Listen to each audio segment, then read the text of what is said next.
What's going on, everyone? Jeremy here from The Recording. I hope you're having a wonderful day. I know it's been a while since I've covered video game news, but there really hasn't been a whole heck of a lot to talk about. I mean, certainly the exodus of players from World of Warcraft to Final Fantasy XIV Online is worth discussing. By the way, I play Final Fantasy XIV. I'm not on very often. I'd like to be on a lot more than I am. I think by August I will be, but I'm on the Primal server if you want.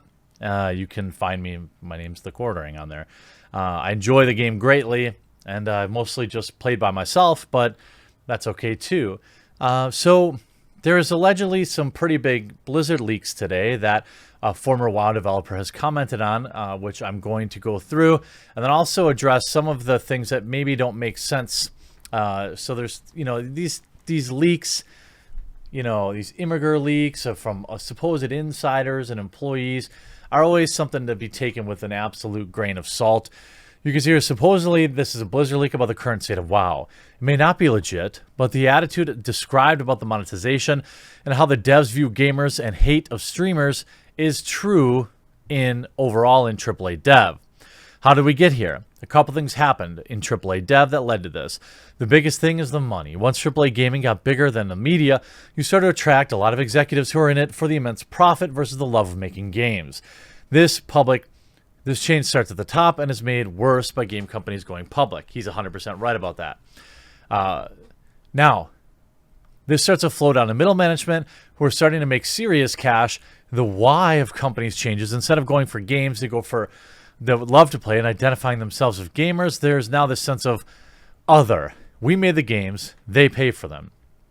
OG Blizzard culture used to be we are gamers right down to the receptionist, and we make a game for ourselves because we are gamers. That's gone now, and the devs at many AAA studios are distinctly us versus them, the whiny entitled gamers.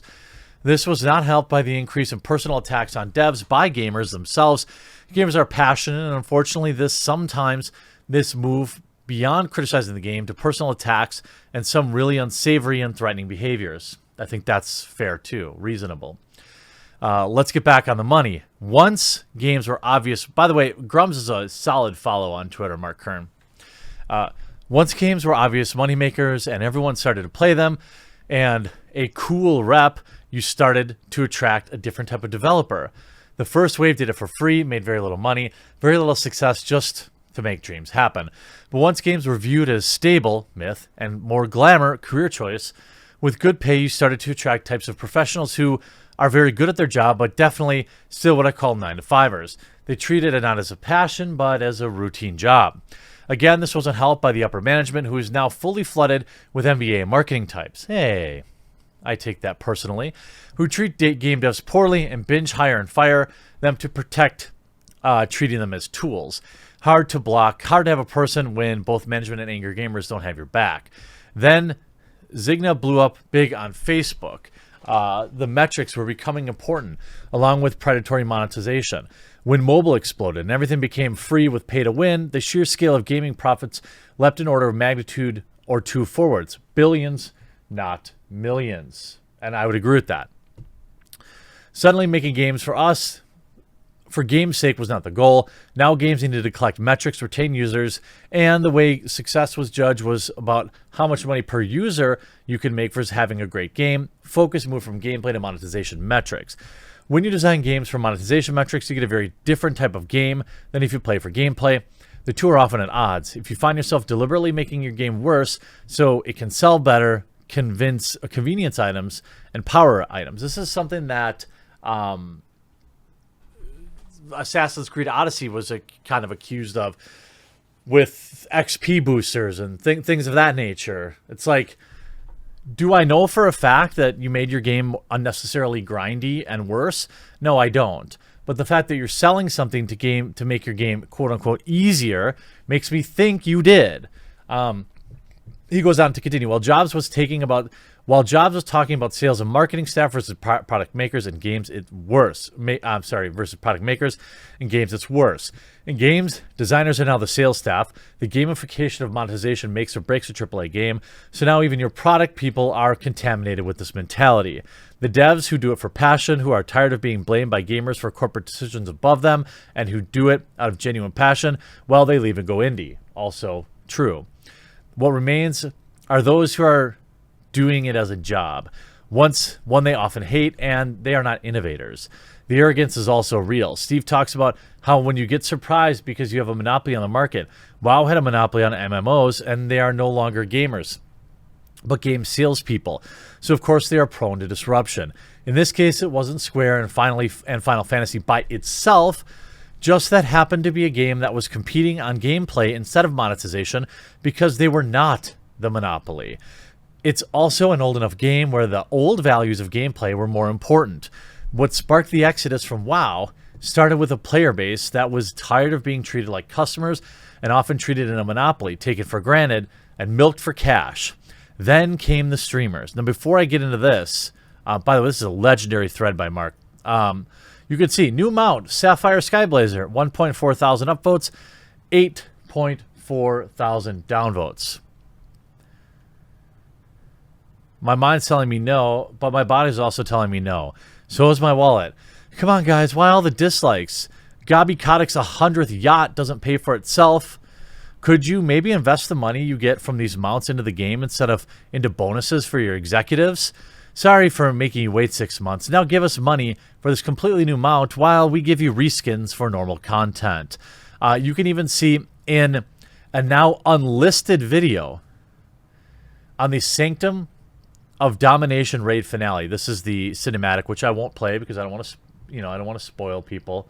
I'm just going to pretend that Sirganis missed the sword stab and the main Warcraft story ended with Legion. Anyone else need subtitles to understand what the jailer was saying? They really overdid the voice stuff. The jailer wants to reboot reality because he knows how terrible the writing is. The only redemption arc we right now is one for the WoW writing team. The entire storyline must be purged. I mean, this writing is beyond garbage. They even did the "don't let him get the blank feints" cliche. How are they actual humans getting paid to write this absolute nonsense? I mean, absolutely demolished. This is why devs shouldn't be allowed to write waifu fanfiction about their virtual girlfriends. The art team carrying WoW, once again, can they just fire the writers and start fresh? I mean, they just get demolished, right? Because they're losing touch, or they have lost touch. Streamers are the biggest force in marketing. They can make you a success overnight with zero trad marketing, traditional marketing, like Apex Legends. Or they can absolutely tear down your game. Well, you could also say this about Among Us. And even, what was the Jelly Bean game that was popular for about 8 seconds. Many in traditional AAA game marketing never understood this. And many still don't get it today at Nintendo. When streamers were just getting started, I was told by my EA and AAA staff marketing team what a waste it would be to do YouTube and Twitch. Of course, they were wrong, and now they curry favor and spend money on Twitch and YouTube, but they actually don't understand it. They spend money on it, but they don't actually watch the streams to understand when things are going wrong, or they don't believe it will affect them. So when Asmongold started dipping his toes into alternatives to WoW, interviewing Final Fantasy content creators, and then finally playing it himself on stream, Blizzard was unaware or unbelieving of what was happening. They were the monopoly. Even Asmongold was taken back by shock by the sheer numbers of viewers his Final Fantasy stream attracted. I think it was like 200,000 or something like that. Even he had underestimated the number of dissatisfied and curious for alternative WoW gamers. Well, what happens in streaming once a content creator hits a gold vein of views, others quickly hop on. Suddenly you have many WoW streamers talking about Final Fantasy and starting to stream it. What's a WoW gamer to think? The rest is history. The king is dethroned. An expression of shock on his face. Sometimes you don't need the best product. You just need to be good enough to take advantage of a company that has rested way too long on their brand and monopoly to actually change or innovate and improve. This won't stop. WoW gamers are leaving for good. But if the monopoly can wake up and pull an expansion out as a turnaround or a drastic as as Square did itself with the Realm Reborn. That's actually true. If you remember, early stages of Final Fantasy 14 online were pretty trash. I'll leave a tip for Final Fantasy. Follow this and you will 10x your sales and user base. Take it from WoW Guy. Fix your account website. Take 6 devs and do emergency rewrite. Thank me later. It took me 3 hours to buy your game and figure out account issues. I'm not alone. They're not wrong. It is pretty trash. But then you also have, you see WoW disappointment plus Twitch starts mass exodus into Final Fantasy 14. This was 2 hours ago. World of Warcraft Shadowlands newest patch underwhelmed a lot of players. Did they really blow all their goodwill? While World of Warcraft's latest cinematic is a narrative disaster and players hate it. Here's the leak, which I don't put a lot of stuff on. Shadowlands is a mess. Critical response, player drop-off, and it's not even about every engagement metric outside of the cash shop has been catastrophic. No higher up expected this because we were too big to fail. If we build it, they will come mentality. They refuse to accept their focus on the world being begrudged mechanic to funnel players to rating is not appealing to their player base at large because it appeals to them. They've spent the last 4 months trying to course correct, but there's no solid direction. The response to 9.1 has only made things worse. Sylvanas' plan to replace the Arbiter, despite so many people in the company and God knows how many online saying this would be a total replication of the storyline in StarCraft 2 that killed non-competitive interest in the brand. You can only go, no, they will like it eventually for so many real-world years before it's time to change course. Thus far, that hasn't happened. The elephant in the room is Final Fantasy 14. To the people in charge, they're acting like this came out of nowhere and don't even seem to understand why it's drawing players away in the tens of thousands. We all tried to highlight things that is doing clearly appealing to an MMO audience, and not in my opinion, focusing more on mobile game style retention traps to keep MAU users, that's monthly active users, and habit-forming personalities logging in. It's not like they don't care. They just seem so pig-headed and digged into their heels with their fingers in their ears, thinking all the problems will go away because WoW is too big to fail. There will never be any real competition. They will keep coming back, but they aren't coming back anymore. Not the numbers that they used to. They continue. The people making spending choices know this. This is the model for WoW, is the market the heck out of an expansion pack for a huge quarter, then use 6-month lock-ins to pad numbers with quarters after that. Even when the COOF hit, even if the COOF hadn't happened, 9.1 still would have been dropping after the initial 6-month subs expired to keep the chain holding. The mood in the company is tense and also very much it's a rough transition period. Activision has been pushing hard for Blizzard to release more regular content to generate more income per user. As far as I know, this is going to be a transition over the next 5 years to a much larger mobile tablet gaming focus. By all accounts, not just WoW, but Overwatch was intended to be the moneymaker in the interim, but once someone had the bright idea to end a game casual players loved on the altar of esports, hoping for another brood war, from what I hear, the told you so's were loud, and a lot of people walked beyond Kaplan. That's Gabe Kaplan leaving. The sentiment was shared quietly in private, but being spoken of more often, simply that leadership at Blizzard are not bad people, nor incompetent people who had to fill seats left when the old guard jumped ship, whether they were suited for it or not. Brack is a genuinely good man out of his depth. Ion is a fantastic raid designer put in charge of designing a virtual world he has no interest or real ideas on, and so on. They have been taking form from the roles they excel at, and put in a position where they do far less of the purely because there is nobody left the experience.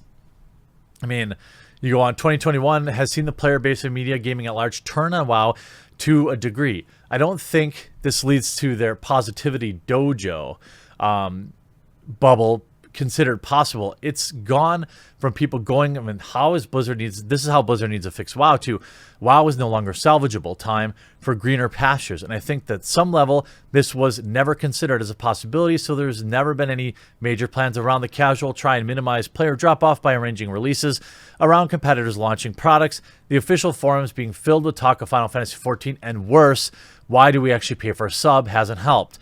No king rules forever, and they go on. You can read all of this. It's entirely possible that this is real, but ultimately, when we look at some of the streaming numbers for World of Warcraft, it's still 13th overall. But we do see, a pretty steady decline from November. Content released, steady. Content patch comes out in June, and then immediately back down.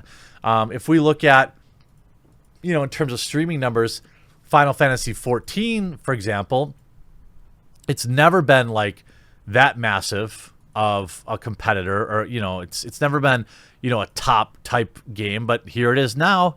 Final Fantasy 14, at least on the second page, number 15 overall. But more importantly, look at these metrics. Compare the two. Final Fantasy 14 is literally exploding on Twitch right now. This game is, it's a 400% gain in June. Where do you think all those users came from? Do you think they're brand new MMO players? No. These are people leaving World of Warcraft or being reinvigorated for Final Fantasy 14, and they better make some serious changes really quick, or this could be the end for World of Warcraft. I hope you enjoyed this video. We'll talk to you again real soon.